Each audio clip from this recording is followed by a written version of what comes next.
Je vais vous parler d'un Azure souverain. Du coup, alors tout le sujet aujourd'hui, hein, notamment en des temps politiquement tendus entre certaines plaques géographiques du pays, du Ah, c'est vrai. continent et de la planète, plus Même globalement, niveau on local, c'est un s'interroge sujet, beaucoup hein. plus sur Mmh. où sont hébergées nos données, qui les maîtrise, qui a la capacité d'y avoir accès. Il y a bien évidemment un gros sujet de discussion avec les providers américains, les cloud providers américains, à cause, on le rappelle, d'une réglementation, enfin d'un texte du droit américain qui s'appelle le Cloud Act, qui permet globalement à un État d'intervenir Mmh. sur des entreprises américaines ou qui auraient des filiales aux États-Unis et de demander l'accès aux données. Alors, plutôt aujourd'hui évoqué dans des cas de terrorisme, on parle Mmh. plutôt de boîtes personnelles d'ailleurs, type ma boîte mail perso, moi, en tant que personne malveillante.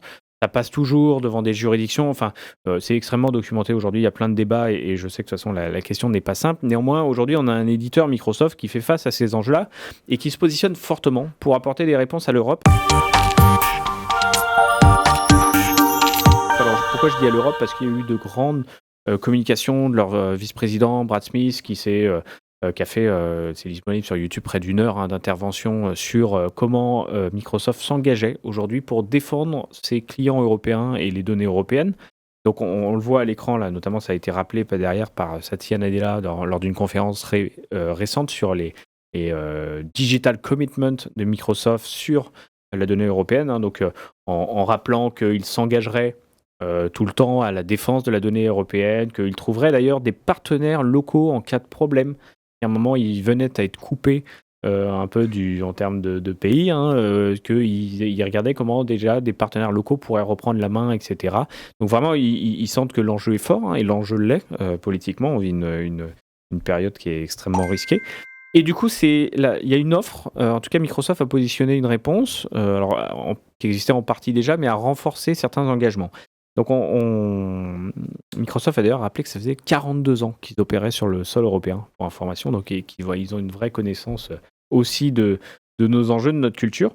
Et du coup, il y a eu une présentation il y a à peu près 2 semaines de une offre qui s'appelle le Microsoft Sovereign Cloud, donc le cloud souverain de Microsoft. Alors, c'est vrai que je ne reviens pas sur le mot souverain, c'est un vrai débat aussi. Qu'est-ce qu'un cloud souverain? À partir du moment où il y a de l'acteur non français derrière, on peut fortement penser que ça Poser ne la l'est pas question. Mmh. et c'est légitime. Maintenant, tout le monde essaye de jouer, en tout cas de se positionner sur les offres souveraines Mmh. cloud. On avait beaucoup évoqué, notamment avec nos partenaires de chez Bleu, qui étaient intervenus, Marie et Alexandre, pour témoigner de nouvelles offres de valeur qui vont dans le sens voilà, des garanties de sécurité attendues par l'État pour avoir une autonomie d'exploitation, une autonomie contractuelle de propriété intellectuelle, etc. D'ailleurs, ça démarre bientôt, Bleu, je crois. C'est ce qu'on voit d'ailleurs sur l'image, hein, alors ça a démarré, Ouais, c'est commercialement ouvert c'est ça. et disponible au premier déploiement client, et ça va arriver avec une roadmap produit, hein, c'est tout ce qu'ils nous avaient présenté. Mais on le voit d'ailleurs, c'est tout de suite présenté sur le pilier 3 hein, des National Partner Clouds. Il y a Bleu qui est évoqué par Microsoft, présenté par Satya Nadella, comme une réponse locale d'infrastructures isolées en France. On a une proposition similaire en Allemagne avec un acteur qui s'appelle Delos, que je connais moins, mais en tout cas qui est un peu Mmh. le semblant de Bleu. On le rappelle, hein, Bleu, c'est une entreprise cofondée par Orange et Capgemini, Mmh. qui a un partenariat un peu exclusif avec Microsoft pour récupérer globalement l'exploitation et la propriété intellectuelle du code de la suite Azure et Microsoft 365 et l'exécuter localement dans des data centers Bleu. Bleu n'est pas ni Orange ni Capgemini, mais une entreprise à part, et le gérer par des employés de Bleu, donc sur le sol français, data center français, avec juste un lien de relation sur du coup le code développé par Microsoft, des mises à jour régulières qui sont Mmh. faites, et il y a un espèce de lien qui a été contractualisé, mais qui fait qu'à un moment, Bleu est totalement indépendant dans son exploitation des technologies Microsoft. Donc ça, Mmh. c'est le point 3.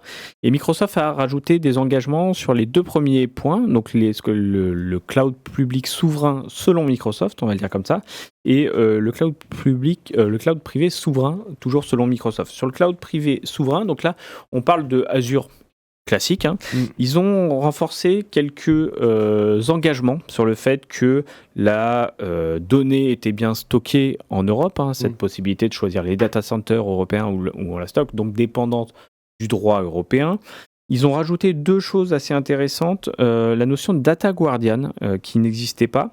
Data Guardian, c'est quoi ? Ils vont pouvoir s'engager au fait que les contrôles à distance opérés par des personnes de Microsoft, on peut aujourd'hui, en cas de support, etc., avoir des personnes qui prennent le contrôle voilà, dans certaines conditions, hein, mais que l'on fait intervenir.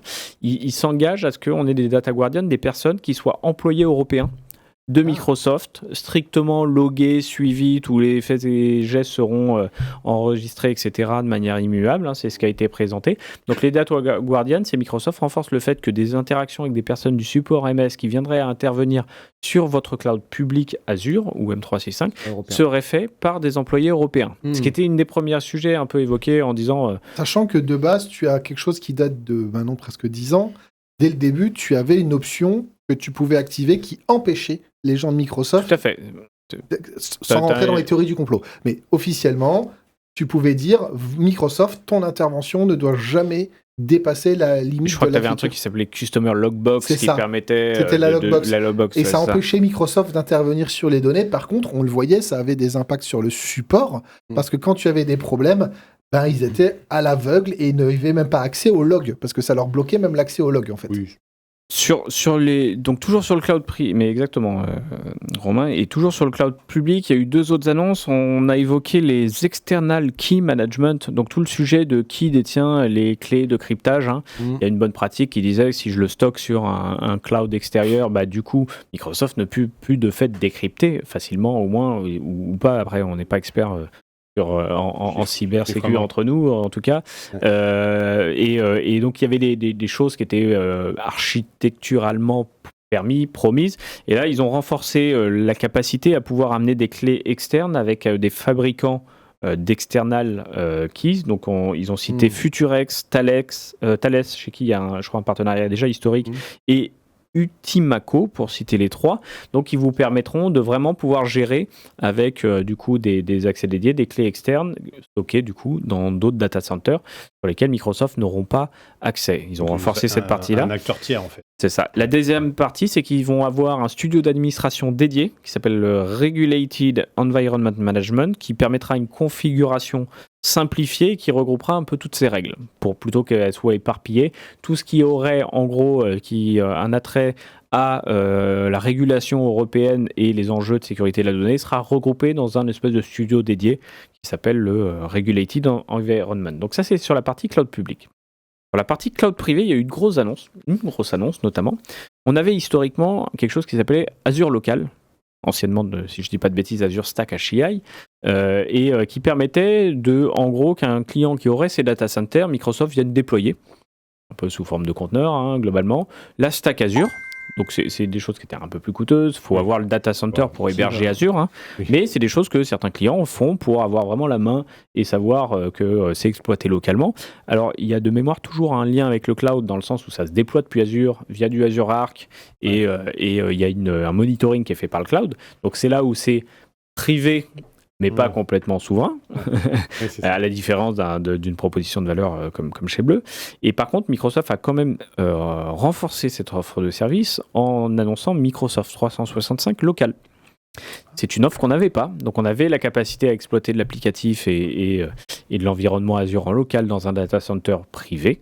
On a aujourd'hui la capacité à faire tourner localement Microsoft 365 sur ses propres data centers via l'offre on-prem. Tout à fait. Alors, on-prem, c'est ton data center, donc qui est un cloud privé, si à un moment tu as monté un cloud privé. Mais oui, on peut dire on-prem localement chez toi, en tout cas. Mais en tout cas, c'est aussi pour répondre aux incompréhensions, puis on voit des messages de chat. Il n'y a pas qu'une seule offre, il ne faut pas mélanger. Oui, à partir du moment où on est sur du public administré par une boîte américaine, il y a le sujet du Cloud Act. Mais même avant le Cloud Act, j'ai envie de dire, si on veut rentrer dans une parenthèse théorie du complot, ils n'avaient pas besoin du Cloud Act pour voler ou accéder à des données. Les scandales Airbus, les scandales Boeing, c'est bon, c'était même avant les années 90, ça existait. Maintenant, si Microsoft il y a les offres Microsoft, il y a les offres Bleu, parce que pour rappeler, même si tu dis beaucoup que Bleu, c'est à la base Orange, Capgemini, pour être complètement indépendant, parce que Capgemini étant américain, je veux dire, ça n'a aucun sens de faire un système souverain où c'est Capgemini qui est dans. Bleu est une boîte indépendante. Donc aujourd'hui, Bleu, c'est du 100% français, etc. Donc c'est pour ça qu'il y a toutes ces entreprises différentes et de ces solutions différentes. Comme tu dis, celle tout à gauche, qui est très publique, Microsoft a accès. Et tu as d'autres extrêmes où on est, tu viens de le dire, sur du on-prem. Il n'y a pas qu'une seule offre pour répondre. Il y a plusieurs niveaux. Et oui, c'est au client de savoir que oui, quand il est sur du public, il y a potentiellement des sujets politiques. Et même, on en a parlé dans cette émission. Le sujet GitHub, quand Microsoft a eu des problèmes au Moyen-Orient, il y a des pays du Moyen-Orient qui, du jour au lendemain, ont perdu leur accès GitHub. Donc, en effet, c'est un sujet qu'on a déjà évoqué dans l'émission. Je vais rebondir, Romain, il y a un commentaire très intéressant d'Alex, Alex Fried, si je ne dis pas de bêtises, qui se veut très tranchant et qui dit que c'est du marketing parce que le droit US permettra toujours l'obligation à des employés de donner accès. Alors, Alex, très clairement, on ne se positionne pas sur le débat parce que il y a un fond de vérité, bien évidemment, dans ce que tu dis, hein, et c'est tout le risque que ça représente sur l'Europe d'avoir ce Cloud Act en face. C'est la proposition de valeur de Microsoft. Et toi, tu conclus en disant, Alex, les seules solutions dispo aujourd'hui réellement sont l'open source, l'on-premise et le cryptage à la source. Et très certainement, encore une fois. Oui, maintenant, c'est plutôt où est-ce qu'on veut mettre le risque, je pense. Et on a souvent eu le débat avec des clients, même dans le public, qui disent à un moment, finalement, moi, je me retrouve à avoir plus de risques de cyberattaque, à gérer aujourd'hui mon on-prem, à gérer mes data centers, etc., et avoir mes sources complètement exposées ou mon entreprise qui tombe parce que mes systèmes tombent, que d'aller chez un clouder public avec le risque que potentiellement un jour le gouvernement américain y accède. Et il y a un débat d'entreprise qu'on ne tranchera pas parce qu'il appartient à chaque client de prendre ce risque. On sait qu'il y a ce risque qui est représenté par le Cloud Act. Maintenant, voilà, à l'inverse, si l'on prend ce risque, on voit que Microsoft fait partie aussi des acteurs qui souhaitent apporter des réponses aux entreprises européennes, sans qu'elles soient jamais complètes, parce qu'on le voit, il y a un vrai débat autour de ça, et on ne saura jamais les histoires des backdoors, etc., ça restera toujours, bien évidemment, prouvé, et prouvé ou pas, ou un mystère, etc. Mais voilà, il y a, je trouve, par rapport à d'autres acteurs, malgré tout, du marché, on sent que Microsoft, on peut considérer comme ça, comme du marketing, mais veut s'engager auprès de l'Europe.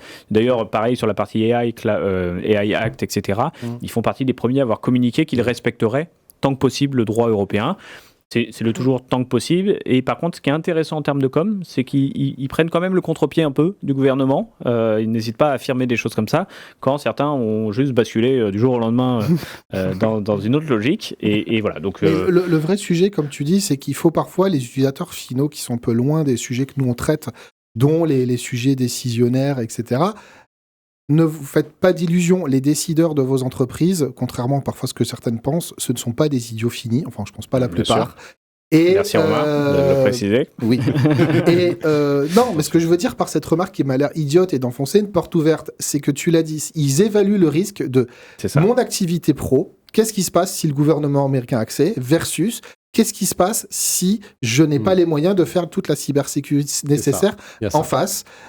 Maintenant, reste une troisième question qui est vraiment complexe, c'est les gouvernements et le cloud public. Et ça, c'est un autre sujet qui est un autre problème. Mais en tout cas, d'entreprise privée, ce n'est qu'une évaluation de risque entre est-ce que je donne accès à tel pays à mes données et est-ce que c'est un problème, ou est-ce que voilà. Par contre, il y a de l'information, les clients doivent l'être, et puis on n'est pas à l'abri des changements de politique, etc. Et je voulais rajouter, n'oublions pas l'image de l'entreprise, parce que moi je dis aussi à mes clients, écoutez, si demain Microsoft commence à avoir, c'est plus des rumeurs, mais carrément des faits, des preuves que Microsoft partage les données, accède aux données et commence à refiler des données au gouvernement américain, ils sont morts. Enfin, je veux dire, aujourd'hui, dans un monde avec autant de concurrence vis-à-vis des autres clouds, c'est évident. C'est le premier qui lâche un truc, de rien, ça restera toujours le débat. Et merci Alex, c'est un vrai sujet de fond. Et en tant qu'expert, on doit être capable aussi d'en discuter. Donc, ce pourquoi ces offres existent, ce pourquoi les débats existent, ce pourquoi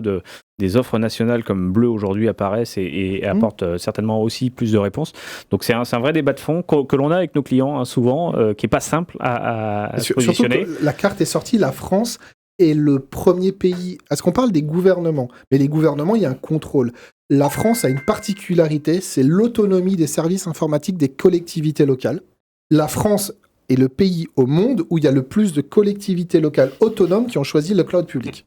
Et ça, par contre, je trouve que c'est un vrai débat qui pourrait être très intéressant de faire une émission presque dédiée, parce que là, c'est très vaste.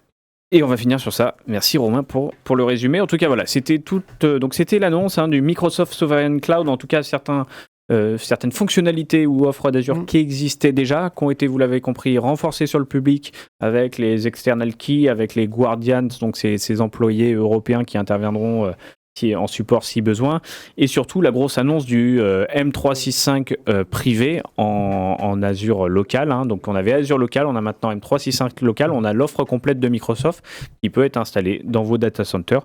C'est une réponse au climat que fait Microsoft, une proposition de valeur, que l'on y adhère ou pas, bien évidemment, vous l'avez compris.